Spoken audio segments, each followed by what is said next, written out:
friends, welcome to another Renee's Corner video. This video is going to be slightly different because it's not directly related to grad school, but it's kind of tangentially related to grad school. Today I'm going to be talking about my favorite productivity apps. I am one of those people who does both paper and pencil, and I also like digital things. I like having both because in case I forget to write something down, it's on my phone. In case I put something in my phone, I don't write it down. I just like to make sure I cover all my bases. And so basically I'm going to be reviewing some of the apps I use pretty much daily, and if not daily, I use pretty frequently to put in this video. So I hope you guys enjoy it, and let's get started.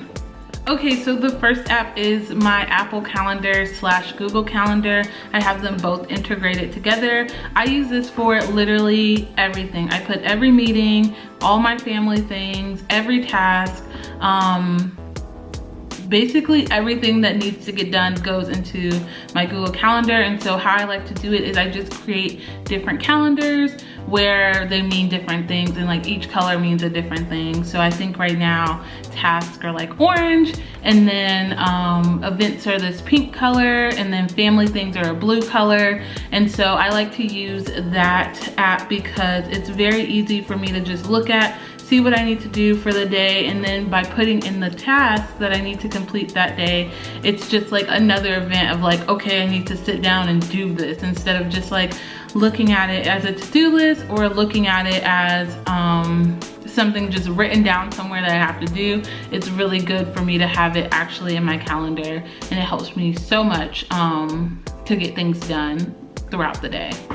Okay, the next app is Microsoft OneNote. I talk about this all the time. I use Microsoft OneNote to take all my notes. I used to use Word documents, but I was finding that I was never going back to them. And so using Microsoft OneNote, everything's all together. I create different notebooks for each semester. All my notes are together. I don't have to like search through different folders in my on my computer. And what's really great about Microsoft OneNote is it is across platforms, so I can use it on my phone, use it on my computer, use it on my iPad, and it all syncs together. And I'm able to use like my Apple Pencil if I want to highlight stuff in articles. It's just a really good organizational tool that honestly I cannot live without. Like, I use it so much in grad school, and I think it is literally the best. I think everybody should use it. And yeah, it's probably one of my favorite organizational apps to use, and the one I use probably the most at this point. Okay, so the next two apps I'm going to be talking about kind of in conjunction are apps that help me with time management. Sometimes in grad school it's really hard to sit down and do a task for like 10-20 minutes because there's so many other tasks going on. There's so much things you gotta do, you gotta keep track of, and sometimes it's just really hard for me to just sit down and focus. And so one of the apps that I like to use to help me like get in the work zone is called Flora. It is a really cute little app to help reduce screen time and help you focus and be productive. So basically you plant a seed. Well, basically you set a timer, and within that timer you'll plant a seed, and the seed will grow up to be a plant at the end of the timer. And so if you leave the app or you leave the timer, your plant dies, and it makes you feel really guilty about it. And so that really helps me. It also has this really cute sort of like grand tour of plants, so you're not planting the same things all the time, and so you don't have to like feel bored that you're always planting this one type of tree. You can plant different types of things and discover new countries, and as you go on the tour you'll discover new plants, discover new countries. Also, this app is really good to connect with your friends, and so I have mine linked to my Facebook. And basically you and your friend can work virtually together. You can add them to your room, and then you guys can plant a plant together, or plant a plant or plant a flower together. And then if one of you leaves the room, you can they'll like be the one that killed the plant, but you can also put money on it. And so if somebody leaves the room before time, they have to pay you money or something like that. I don't really know how that part works because I don't use the money function, but I really love the app. It's a really good like starter app for me to like get in the zone of working. And so then the other app that does this similarly with a more streamlined design is Focus. It's also on iOS. It is just a very simple kind of like Pomodoro-esque app where you set a timer. It sets a timer for 25 minutes. You start it. You can also extend the timer in this app, and then it gives you breaks gives you like a short break after every 25 minutes, and then you'll get a long break after like 4 25-minute sessions. And then what I like about this app is that you can add in tasks. Like, so for me, I like to sometimes be like, okay, for 25 minutes, I'm gonna send emails because that has become like the bane of my existence. And so I'll add in the task and I'll say 25 minutes for emails. And then if I don't get it done in the 25 minutes, sometimes I'll extend, or sometimes I'll just stop, take a break, and then set a shorter timer to finish the emails or whatever. And also in both apps, they will track your activity, like how much time you're using, like focus time, which I really like because it's sometimes hard for me to think about how much time I'm actually putting into projects. And so to see the timers, it's really helpful. And also you can set goals in the Focus app. Sorry, I just thought about this. In the Focus app, you can set goals for how many like 25-minute work sessions you're gonna do. And so those are my two favorite like time management-esque apps that I use. Okay, so the next app is called SelfControl. I have only ever really used it on my computer. I've heard that you can use it on your phone, but I don't really know how to do all that. So on my computer, sometimes I am like most millennials and I get distracted with social media. I get distracted from Netflix, Hulu, all of the things I am distracted by. I'm easily distracted. Like anything can distract me. And so I like this app because I can put in certain websites that I want to turn off and that I can't access for a certain period of time. And when I was doing like my social media fast, this app was so helpful because you can turn it off for 24 hours. And basically, I'm not really sure how the app works, to be honest, but I set the websites that I don't want to be allowed on, and I set the timer and it goes, and there's like no way for you to like undo the timer. And so you have to be kind of careful about that if you're gonna need to do that. But it works. It's really easy to use. It shows you the timer.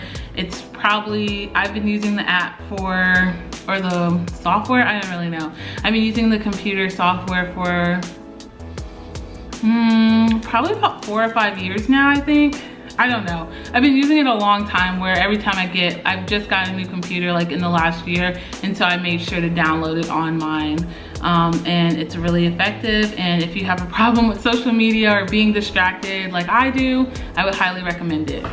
Okay, the last app I'm going to talk about is Microsoft To Do. This is an app that you can download on your computer. Well, I don't really know if we're still calling them apps or if we're calling them software on the computer, but you download it on your computer, and it has really like revolutionized how I use to-do lists, honestly. I'm not sure how long the app has been out, but I downloaded it maybe about 3 weeks ago, and I really like it. It's pretty simple to use. You can go in and assign tasks, and what I really like about this app slash software is that when you can add in different lists. It's hard to explain, but it's like different lists for like to-do lists for different things. So for example, for me, I have like clinical responsibilities, I have coursework responsibilities, I have research thing responsibilities, I have placement, and then I also have my social media presence, like influencer thing. And so for me, it had been getting so confuddled trying to just make to-do lists with all of those things taken into account. But Microsoft To Do has really changed how I do my to-do list. And so in here, I'm able to put under each subheading, like what things to do under each category. So like for my research things, I have some tasks for my thesis that need to get done. Like my influencer things, there's tons and tons of things that I need to get done for the rebrand that I'm doing. And it's just so much easier to have the list separated, because when I see all the things together, it gets super overwhelming and I don't do anything. And so Microsoft To Do has changed that for me. And honestly, it's on, you have to download it on the computer first, but then you can also use it on your phone. And so sometimes at school, I'll have like times where I'm not necessarily doing anything. I'm like, what should I be doing? It's really good for me to have the app on my phone as well. Yeah, I think that's all I wanted to say about that. So those are my top, I don't know, how many was it? 6? Yeah, my top 6 apps for productivity that I use almost daily in grad school. I will leave a link below for all of them, all of their websites, all that good stuff. This is not sponsored or anything like that. People ask me all the time how I stay organized. And so in addition to having a planner, I also use all of these apps. And yeah, it's kind of insane to use all of the apps all of the time, but it really helps keep me on track. And I know that doesn't work for everybody, but it really works for me. And yeah, so that's basically it for today's video. Are there any apps that you all use for productivity-esque things? You guys can leave those below in the comments. I am always looking for new apps. I'm one of those people who love apps. Like I download so many, and I'm addicted. I'm not gonna lie. I'm addicted to technology and technological things. And so I love getting the new apps and seeing how things work, seeing what things don't work, things that I like. All that to say, if you have apps that I didn't mention, please leave those below. Sorry, my nose is so itchy per usual. Sorry. Oh, if you are not following me, be sure to follow me over on my Instagram. I'm really trying to hit 10,000. I'm at about 2,000 followers, and so I really like to hit 10,000 here soon. That's my like main overarching goal. Yeah, and if you have watched this far, please subscribe. We do videos about grad school, mostly clinical psych a little bit, and kind of everything in between about adulting, grad school, all that good stuff. And so basically I will see you guys next time. Peace out, and I love you all so much. Bye.